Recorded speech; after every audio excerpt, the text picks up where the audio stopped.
Just let you know that right now. All right, guys, welcome to the Ungrateful Ambassadors. I'm Super Miles.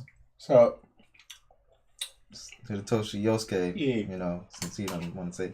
So anyway, and this motherfucker eating cookies and shit. Saw Venom last night. Yes. Oh God! I did what I did not want to do. Oh man! I paid to go see Venom, and I pretty much regret it. I got what I expected. I'm glad I did see. I was going. Of course, I was going to watch it. I didn't want to pay for it, but I was going to watch it to make sure that it did exactly what I expected. Okay, so it's a Spider-Man movie without Spider-Man. That's what it is. Movie. Okay. It's a Marvel movie. No. Spider-Man villain. No. You can't say it's a Spider-Man movie or Spider-Man in it. We can't have Venom without Spider-Man. Okay, and that's doing a Joker movie without Batman. And that's gonna be bad too. Probably. Okay, because if you have what's the point? Batman might be in there later. He has to be in there because who's gonna stop him? He was already the Joker was the crazy guy before Batman came around. Well, you can't say that. But he didn't know because he didn't put on the makeup until Batman came. Well, what I'm getting at is because they got a whole TV series with Jokers and Batman is not there. Bruce Wayne is there. He's not Batman yet. Yeah, I don't watch that shit. Okay. Yeah, they did that twice. Yeah, twice. So listen, he died. He sewed his face back on because he got resurrected. Then he died again. Then he contaminated his brother. His brother became the new Joker. All kinds of stuff. Anyway, what? So yeah, exactly. Yeah, no, Gotham. It doesn't make a whole lot of sense. It's supposed to be Jim Gordon's story, and he's fighting a lot of Batman villains. Nobody cares about the Riddler. Works as an investigator in the cops, and then eventually goes crazy and becomes a Riddler. Penguin is like a low-level mob boss, and then manages to become a big boss. But he's like a little bitch. I don't know. I'm sorry. Go ahead. Anyway, back to that's exactly, and I'm glad you made this point because I was about to say we're going off tangent, but yeah, this is what I'm talking about. Okay, you have to stop trying to make this side shit because don't nobody give a fuck. If the main person not there, you could bang out a million fucking Spider-Man movie. Like you could put out Spider-Man and Venom. You could put out Spider-Man and Carnage. You could put out Spider-Man and Mysterio. Spider-Man and fucking Mysterio's gonna be in the next Spider-Man movie. Yeah.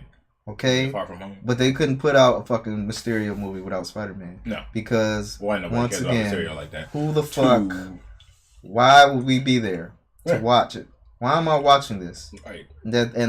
I'm glad because my whole all my brothers and cousins went. My aunt came, my uncle came, so we were all there. That's the only reason I went. All went to go see it? Yeah, because even my brother and his girl showed up, and I was surprised because they was like, "Yeah, we just chilling for the night," and then they end up coming too. So we were all there. So then you got a mix of people who know and who don't know, and across the board, everybody is just sitting there like, "What?"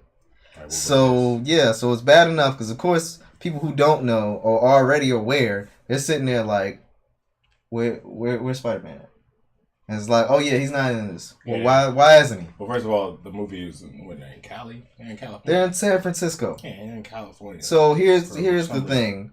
Eddie Brock was ran out of New York, but he's this big successful reporter out in San Francisco. Okay. So it's like, yeah, he should be in New York, but no, he's in San Francisco. And this spoilers, by the way. This hard hitting, gets the facts that people don't want to talk about. This reporter, for some reason they decide, Eddie, we need you to have a safe report. We need you to go talk to this big CEO about just random stuff. Just talk about the rocket. Don't talk about any of his experiments or lawsuits, nothing like that. Don't dig into any of his dirt, even though that's what you're famous for. That's why you're a big reporter in San Francisco and people know your name. Yeah, let's set up a plot that, obvious plot is obvious because, like, we're going to send him to go do this. We want you to do this and only this. Do not ask him for those questions, even though we know you will. Don't do it. Yeah. And guess what? He gets fired. He does it. Yeah, and gets fired. Guess what? You could have predicted that before you saw the movie. He gets fired. So remember how Spider-Man or Peter Parker got him fired? And that's why he hated him. I'm talking about Spider-Man 3. Or and actually, and all Spider-Man. Spider-Man. Yeah, yes. He was just. And you know Peter how was better at pictures than he was. You know how his symbiote hated him because he rejected him? Uh-huh. And so they both hated him and came together, and why they had a strong bond? Yeah. Yeah, that's not how this works. Yeah, of course that's not how this works this time. And this one, guess what? The symbiote is already named Venom. Remember, he got his name. He made his name. He said, I decided to call ourselves Venom because we're trying to be a poison to you, Spider-Man. We're trying to, Yeah. No, he came to him. He said, yeah, he just came to him. Hey, Eddie, my name's Venom. No, that was a joint name. It was literally something that Eddie and the symbiote came up with. Because before that, it was just Spider-Man's black suit. Exactly. Then it got on Eddie Brock. Yeah. And then they decided to be Venom. Yeah. Because as a matter of fact, in the animated series, when Peter got the symbiote suit, and then I remember Eddie was talking shit to him and realized that the symbiote made Peter more violent. He's like, nigga, what you want to do? He basically was like ready to fight him. Like, what's up? Oh, no. Because Eddie tried to say something. Because who was it? Gwen? Was it Gwen Stacy that was talking to him? Somebody was talking to him. I remember they were like in front of the college or something. Yeah, they were at school. It was Flash Thompson. That was Flash. Okay. Yeah, Flash was starting to talk some shit. Yeah. And Peter was like, nigga, what's up? Basically. And then your girl was like, come on, yo. Like, what's up with you right now? Yeah, because she was even said to Peter, like, I don't know what's up with you, Peter, but you seem different. Right, you're scaring me. And then that's when he's starting to realize, like, son, this ain't right. Yeah, because and then what took him over, the thing that took him over was, remember when he fucked up Rhino. And was about to crush him with that metal door. And then he started messing up the Shocker. The Shocker was running away from him, and that's when he was like, Shocker! That's when he started chasing him and was about to fuck Shocker up. And then he said, you know what? This really ain't me, son. Yeah, like, he almost killed the Shocker, son. So that's when he's like, I gotta get this thing off of me because it's too dangerous. And the symbiote's like, you're rejecting me. Like, fuck you. And then they found Eddie Brock, who was chasing after him, and they came together. And it's like, now that I know, because remember, the thing about Venom, the best thing about him is he's a bigger, stronger, faster Spider-Man. Yep. And he knows all of his secrets because he's been a part of him. Yeah, because I remember he was like fighting them on the roof. And he had Peter dangling from the roof, and he took his mask off. Yeah. J. Jonah Jameson said, like, yo, get a picture. And then his spider sense doesn't work because he was bonded to his DNA and in his mind. So he's seen everything, right? Yeah. So here's the other thing in the movie, which was dumb. Mm-hmm. So the symbiote bonded to Eddie Brock, right? Yeah. And then they even had the scene. I love this when he looks in the reflection. And he sees the mask. Like he sees Venom, but he's him. Like he just sees in the reflection, like Spider-Man saw when he was hanging from the building, and it had that like flash, and he saw the Venom like you seen that? Yeah. They had that point, but then they didn't do it again, like ever. Every other time, Venom was either talking to him in his mind, or he like physically came out and was in front of him talking to him. And I'm like, it's not how it works. Yeah, he's in his fucking mind. He doesn't need to come out. That's kind of lame. And the other thing was, he like took over his body. Now, in Spider-Man, from what we've seen, the symbiote can act on its own, but it doesn't take over their body. It doesn't move limbs for them. Yeah. Like when he got knocked out, extend itself. Yeah, he got knocked out one time, and the symbiote like had to get him out of there, and it like dragged his body. In this one, it's like taking over his limbs, making him punch, making him kick, and do all this other shit. Like upgrade. Yeah, but then other times, This nigga, and that's what Double Toaster said. Shout out to Double Toaster. Okay, check him out. I just watched the review. Son, they cut into them. Okay, so yeah, check that one out. But yeah, so Venom is doing like more than he should be able to. He's coming out when he doesn't need to, and then he has like a personality. So in reality, the symbiote is just supposed to like make you more aggressive, come into your more animal instincts and stuff like that. But then he's also like making him like feel sick and like heat up, like, oh, I'm hungry, I need to eat, I need to do this, I need to do that. And it's like he's making him do more and making him feel bad. And I'm like, that's not what it does. The symbiote actually is supposed to make you even more healthy. And then at one point they're like, the symbiote is killing you, and symbiote's like, no, I'm actually helping you. But then at the same time, it's still like, nah, you might be in danger. Like they had other symbiote samples, and they was putting them on people, and they was killing people because they didn't have a good bond. But it's still just supposed to like, it's supposed to drain you. But some people, it was just like, oh no, it's just not good. Which is even more so why it makes less sense, because the whole reason Eddie and the symbiote had a good bond in the first place is their mutual hatred for Spider-Man. Exactly. It wasn't just about, oh, their genetics matched up or something like that. It was just straight up. By the way, did they fix the way that they said symbiote? Yes, they did. Oh, thank God. Yeah. Because I saw that in the trailer. It's a symbiote. No, it's not. How do you mess up the most simple things? They fixed that. Man. So, yeah, I was looking for that, too. They fixed that. Thank God. Yeah. So, and like I said, so then you got the scientists, right? Scientists are doctors, right? Then you got his girlfriend. Okay. Well, she was his fiance because he had a ring on and everything. Oh. Like the movie starts out and she's like, oh Eddie, I gotta go, I gotta do this, blah blah blah, and I got this for you, got that for you. He's like, oh thanks, you're such a doll. Like, what did I do to deserve you? And then like, she's like a lawyer or something, and her law firm works for the big company. And so then he finds out about, like, remember the questions he was asking that had made them like stop the interview? He looked on her computer, like he got into her computer, he knew her password, and he went to an email and saw the like lawsuits and stuff. And then when he brought it up, then your girl got fired because for some reason I guess they only sent that information to her, even though it seemed like they would send that to everybody in the law firm. So he got nosy, brought it up in an interview. Of course he did. And got her fired. Yeah. So then that's when she's like, Eddie, you got me fired. We're done. Like that was it. Like you broke my trust. Blah blah blah. We're done. So then it sounds like a legit reason for somebody. It not really because it wasn't enough. It wasn't like Yeah, I mean, if they were good before, they would because it wasn't just she was his girlfriend. She was his fiance. I know. So that's a whole nother level. But that's the thing is like if he gonna snoop on you now. Well, who knows if he got that information from her? This is true. Because once again, he's a reporter who gets the information that other people don't want to know or talk about. Like he's the one who will say it and ask those hard questions. Right. So anyway, like they're together and then they're not. And then he's like, once he has Venom, he meets her again 6 months later. He finally goes to her house and he's kind of like, yeah, I just miss you. I love you, blah, blah, blah. And she has a boyfriend now. He's a doctor. And she's like, yeah, I'm with him.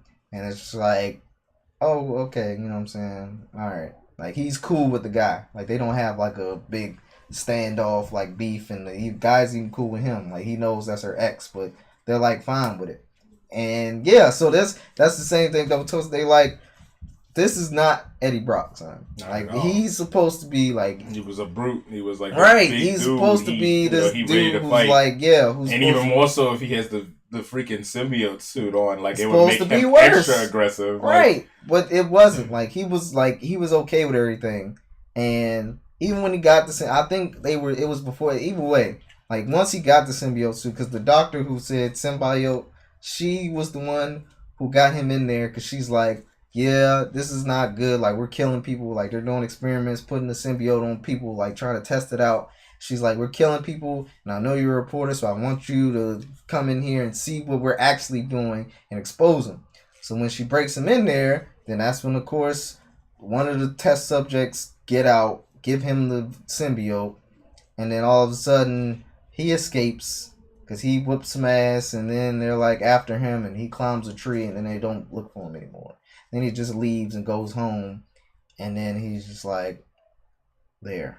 He's like he has it. Like Venom shows up, like he flashes, like oh I'm here, and then he's like scaring Eddie, and he just finally comes around to be like, yeah, hey Eddie, I'm with you now. And it's like okay, and then the symbiote is like the comic relief in the whole fucking movie. Of course. Yeah. He's like, he tells jokes all the time. Because we're missing the Spider-Man aspects. Exactly. And then he acts like, like I said, he's supposed to have bonded with everything. Yeah, so he can see in his mind, he can see all his memories. And he even tells him, I know everything about you. I know, like, everything that's going on. Because, like, I know who you know because I can see in your mind. Mm-hmm. Somebody shows up and says, hey, Eddie, I've been looking for you. He says, who's this guy? Firelight. You just said 5 fucking minutes ago that you can see everything in his mind. So if this guy who's looking for Eddie, and Eddie knows he's looking for him, says, hey, Eddie, like knows his name, how do you not know who he is? And it does this throughout the movie. Like sometimes he act like he knows, and then other times he says, like he's asking questions. Who is this? What is that? What are you doing? Like, you know, because you're in his mind, you're bonded, okay? So then, let's get to the...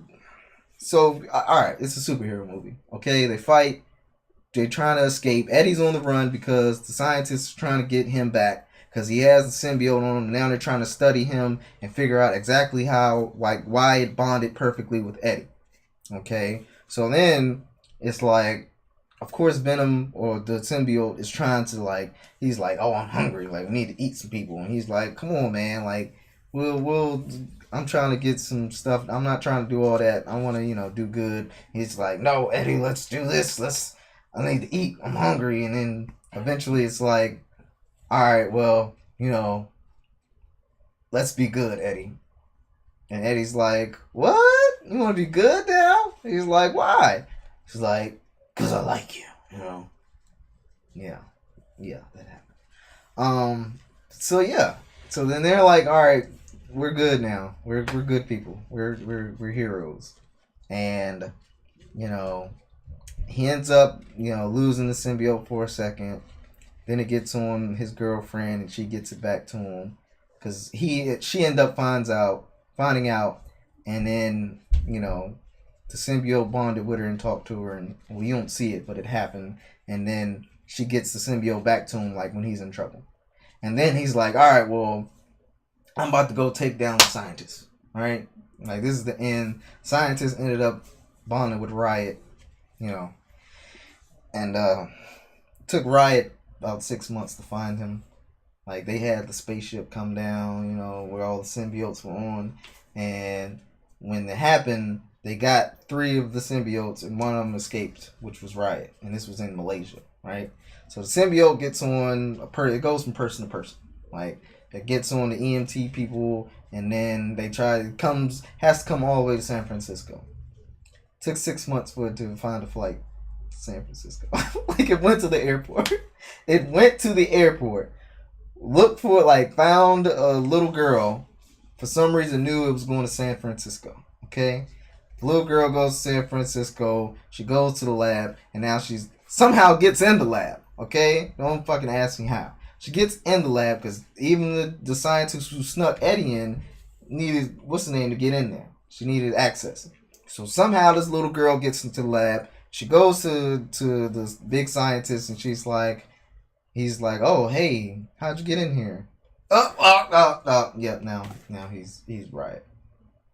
And so then it's just like, all right, well, now his big plan, like Riot / the scientist plan, is to go back to space and get the other symbiotes. Because they're like, there's like 1 million of my kind, and they're out there. And it's like, all right, well, then he's going to go get it and bring them back so they can basically eat up all of her. So then Eddie and Venom were like, all right, we're going to stop him. Because if he goes to get him, then this planet is screwed. And he's like, but I like this planet. So, yeah, it's fine. So, yeah, him and Eddie are teaming up. Buddy cops. They're teaming up to take him down. Guess where they're going? New York? No, they're still in San Fran. Oh. but there's a shuttle launch. Okay. So I don't know if this when it's gonna hit you in a second. So they go to stop him before the shuttle launches. So the riot scientist is in there like, all right guys, let's launch this rocket, and they're sitting there like, this is kind of rushed, isn't it? Like we're not ready for this really. And he's like, I don't care, like do it. And they're like, all right. So they set up the rocket, and somebody in the back is like, something ain't right. And then eventually he's sitting in there and he's like, yeah, you're not on my team. And then he kills him, and everybody's like, ah! And then they start to run away. And then he does the scythe thing when he has two sides. And if it was rated R, he would have cut their heads off, but he just knocks them down, basically. Yeah. Yeah. And then that's when it's like, all right, well then I'm launching the fucking rocket myself. And he makes a dumbass joke of, well, who's gonna pilot it? We are.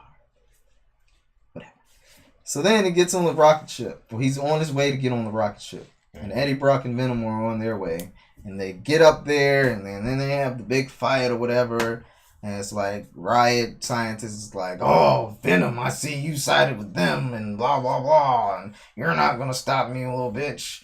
And Venom, before they get there, he's like, yeah, so what's up with this Riot guy? He's like, oh, that's a crazy motherfucker.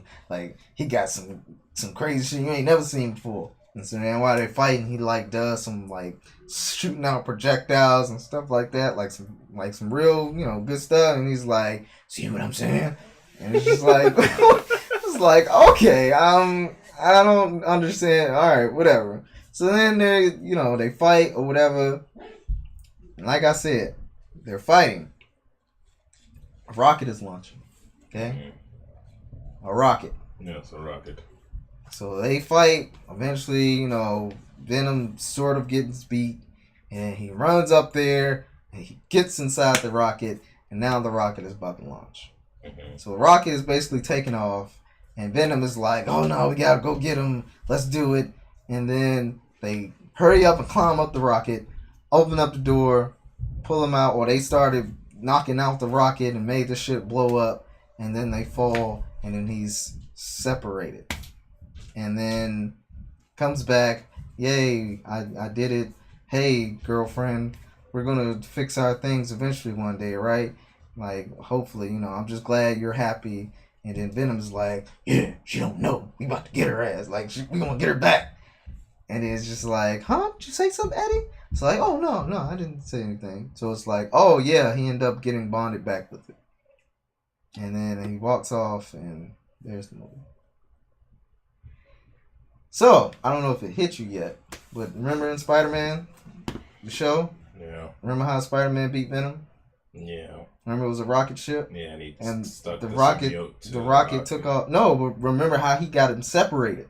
Yeah. The rocket was taking off, and the sound and vibration from a fucking rocket taking off was enough to and make him weak and rip it off of him. And he took it off with the thing. Stuck it to the rocket and launched. Venom was at the base of the fucking rocket taking off, and he stayed together.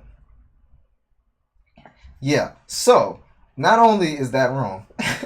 Oh yeah, you know how Riot got separated from his? She got on the PA system and put up a high pitch sound.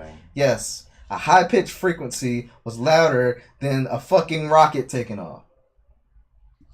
So yeah, this Venom movie, I just some shit. Okay, it was terrible. It was bad. It's like, oh, okay, you have some fun scenes. Venom doing this and that, beating people up and all that, and he's funny. And it's like, that's not Venom. Okay? Well, they had one horror scene, which is what you saw online, and they had the mask copy. Like, that was the most horror, scary you got out of Venom. What? Remember when you haven't seen the scene where they're like, he's fighting the people, like they throwing smoke bombs at him and stuff like that, and they like mask and copy, and then they start throwing smoke bombs, and then Eddie's like mask, and then Venom says copy, and then they put on the suit, and then they start fighting, and then he's like fighting in the fog, grabbing things. Okay, yeah, That was the best you got of Venom being Venom. And then other than that, it was just something somebody made up. Mm-hmm. And then they had the mid-credit scene of him going towards to San Quentin, and being, remember, they're still in California. Yeah. He's going to San Quentin. He's telling he's talking to somebody crazy. He's doing an interview with this crazy guy. God. Sure enough, it's Cletus Cassidy. Of course, it's Cletus Cassidy. They don't even say his name. But Woody Harrelson, you're just supposed to. He just turns around and he says, "Oh, don't worry, Eddie. When I get out of here, there's gonna be carnage." Yeah. Oh God. Yeah. Let's hint at it that way. Yeah. It's not subtle at all. Yeah. It's just blatantly put it out there as who he's supposed to be. Of course, this is another example of a movie that feels like we're good enough to have a sequel, and guess what? You're not. You already gonna have it without Spider-Man? Right, because how are you gonna have a Carnage? Venom can't be Carnage by itself. It doesn't matter. I mean, unless you're gonna bring back Amazing How's it gonna Spider-Man. be Carnage? Because last I remember, Carnage came from the Venom symbiote, splitting off a piece and then getting on him, and he calls him Dad, and arm through a cut he had on his arm. No, and that's why he asked for it. No. And what happened was Venom. Eddie was in prison.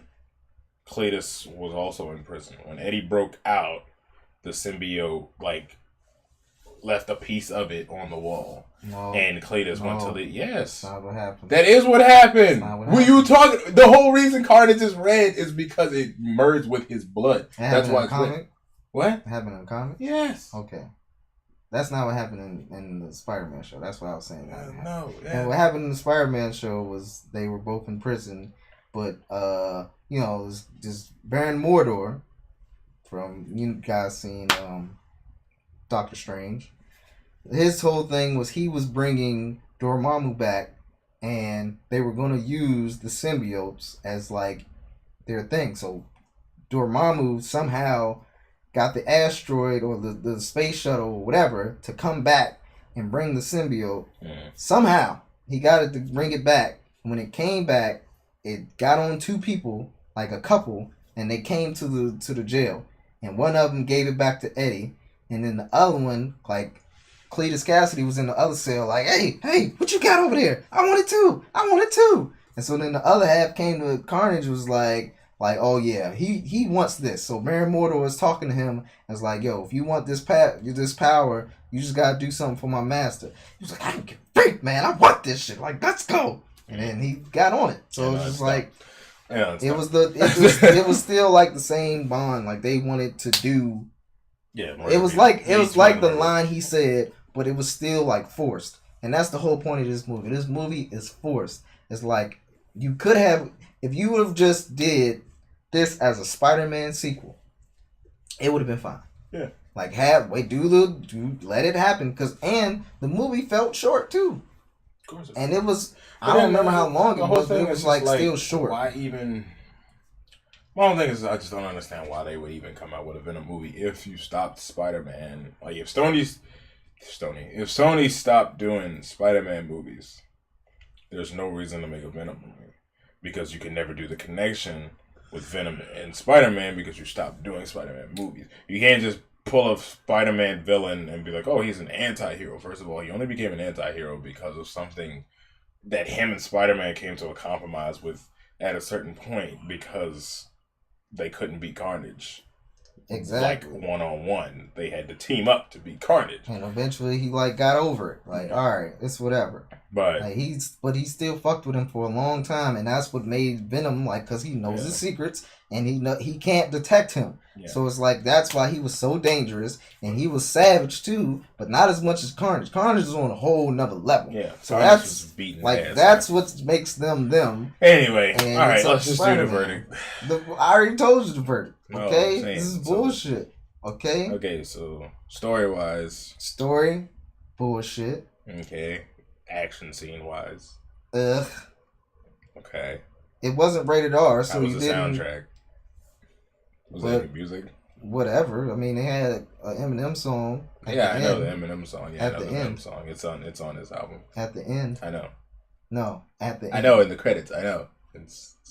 Yeah. I know. So during the movie, it's just whatever. It's just whatever random action. And that's it. Basically. And they show no connections to anything else, which was the whole point of like what we've been waiting for. Like every time you've seen movies, like any superhero movie that has connections to other things, there's always a great drop this Easter egg here, or we might see a connection of this later on. This person has got to be around somewhere. They have to be known, right? No, it's just Venom, and it's just like, I know that you've given Marvel basically permission to use Spider-Man, but that don't mean you've given away Spider-Man, bruh. Like, you could have just kept doing joint efforts, and y'all was still both gonna get paid.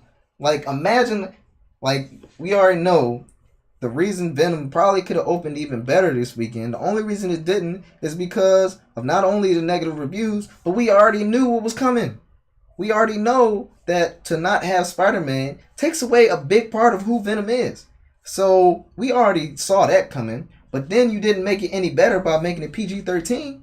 Because if you're already going to tell me, guess what? Especially after having movies like Deadpool and Logan that came out of rated R, that we were like, oh, we love those. Not necessarily just because they were rated R, but the fact that it didn't hold the characters back. I mean, who wants to see a PG-13 Wolverine? Like, the man's claws are unbreakable. They slice through everything. If you have a movie where he literally cuts no one, or, you know, but they just fall, like, you're like... Yeah. And some people tried to say, like, it's okay, this didn't need to be rated R. This needed to be rated R. Because you've already... Just like Deadpool. If Deadpool was PG-13, it would have been It wouldn't have worked. It would have been a crap movie. I need, like... Because Deadpool, that's not who he is. Yeah. No, that's not and his they didn't make him scary, son. They made him, like, you know, aggressive. But of course, yeah, but see, that's but the not whole even issue. that. It's just like Venom was scary simply because of how he could torment Spider-Man. He was tormenting and haunting. That's what you need. Because Peter was freaking out because he's like, one, he knows who I am. Yeah. And two, I can't sense him. And he knows all the people. He knows like Aunt May now. Peter could be asleep and Venom could just be on his ceiling. And he wouldn't know. Like, right. You know, and that was, he was having dreams that he was eating him. Like, he's like, like that was part of the opening of the Spider-Man. You know how Marvel is making like these like certain movies now, right? Like they're making them like, oh, this is a heist film. This is a type of... If they made a Spider-Man horror movie with Venom, who could... It would. Oh my God. But they could have done that. But they did. Sony wanted to be like, oh, we're going to make our own movies. And it's like, okay... But you didn't even put fucking Spider-Man in it. Sony, and you still own him. That's my... No, it's like... It's not even just stop. It's like, dude, you have help, son. Like, why aren't you taking it? It's only going to make you more money. I know you thinking, oh, they sharing it so they getting more of the credit. Who cares? Because ain't you a company that's supposed to be making money? Ain't that what the point is? To make money? You've seen when people have passion projects that they're working on, they want to work on. Yeah. You've seen what it can do. Deadpool, the first movie, it was like the story-wise was just okay. But the character was exactly what we wanted. Yeah. We already knew how Ryan Reynolds was as Deadpool. We've already seen it. We already knew. He's basically been like Deadpool. Son, even in movies when he's not Deadpool. He should have won an Oscar. Like, it's just like it's just like Robert Downey Jr. being Tony Stark. Like, you could never see anybody else being Tony Stark at this point. You'd just be like, it wouldn't work. Because I feel like that, like, Robert Downey Jr.'s demeanor is Tony Stark. He made to a T. Exactly. You know, and that's basically... It's going to be hard to get another Wolverine. Right. Like, how do you do that? Hugh Jackman was Wolverine for so long. If you were like, okay, we're doing a young Wolverine, get the fuck out of here. Like, who you going to get to do that? Even no matter what, like, even if Hugh Jackman had a son, does Hugh Jackman have a kid? Even if he has a kid, his kid's not old enough. Out of all the X-Men movies, I don't know, even the bad ones, we still enjoy Wolverine. You still enjoy Wolverine because that was Hugh Jackman to a T. Exactly. You know, he was that character. It's just like if they were like, hey, we're redoing Harry Potter, but not I mean, obviously can't do Yeah, Daniel but let's Radcliffe not now, put Harry but Potter. it's like, you know, who do you get to play Harry Potter now? I mean, I'm sure you could get some little white kid with glasses, but it wouldn't be. I think it's too far gone. But I don't think so. Anyway, dude, it's just it's just well, if you really feel like you want to go see it just to see what it's like, so it's not just this is just what the internet said.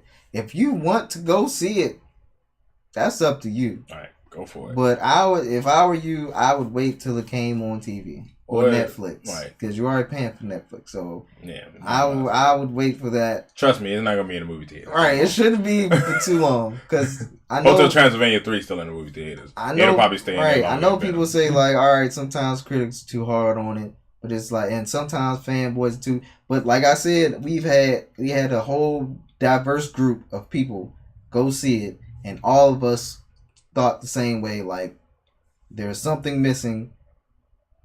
There's this rushed, and it wasn't all that good. Like, legit, the only people that'll probably go to a movie like that and not be upset about it will be people that know nothing about Spider-Man. Like, those they people weren't even happy. I know, but nobody came out the movie. Okay, happy. what I'm saying is, in my perspective and just my examples, I've had this example. For example, my mother never watched Avatar: The Last Airbender. Took her to go see The Last Airbender, and she's like, I thought it was cool. And I mean, that's my mother, but like the fanboy in me wanted to drop kick her, like, shut up, like. But my thing was just like, she didn't have the original source material, so of course she couldn't really be upset about it. And even when I showed her the series after, she's like, well, I mean, it followed the same thing. I was like, okay, never mind, you just don't get it. So, you know, people that aren't big fans, you know, might just get a kick out of certain little things. Or just take a kid, I guess. Take a little kid that knows nothing about Spider-Man. They'll enjoy it. Take a kid to go see Venom, which was supposed to be rated R. I saw kids at sausage parties. So. Kids were at freaking Deadpool, and guess what? It was actually good. Who would have thought? Mm. But yeah, so glad he saw it. I don't plan on seeing it. I didn't really plan on seeing it in the first place. If anything, I was gonna wait for it to come out on DVD. The funny part was, I was going to start out the video like before I came. I thought in my mind I would start the video of like, ask me to convince you to go see Venom. And I would have sat here this whole time, just you'd have been like, wow, convince me to go see Venom. I would just looked at you like, don't. I have the tear. I have nothing. Like, I don't have anything to say. Positive, This is why you should go see it. Yeah. Like, I don't really have a reason for you to go see it. And and at the end of the day, that's what movies should be. They should be, whether you like it for the material or whether you just want to be entertained. They should just be entertained. That's why it should have been rated R. And it's like, so I could be like, yo, you gotta go see him. Yeah, because it's like, even if you're not messing like people up, yo. Yeah, even if you're not like a big fan of other series, Deadpool, all that stuff. If it's entertaining, you'll still enjoy the movie enough to want to see it again. Yeah. But if you're a fan and it's trash, you gonna let people know it's trash. Like, it's just gonna be a thing. It's just like how, you know, we enjoy the Spider-Man game. But anyway, all right, well, that's Miles' review on Venom. So yeah, you know, if you guys want to go see it, sure, go for it. Save your money. But for those of you that have seen it, leave a comment in the below. Let me know what your favorite / most annoying moment of the movie was. Please. We'll see if we compare. Yeah. All right, but other than that, Ungrateful Ambassadors, keep it easy.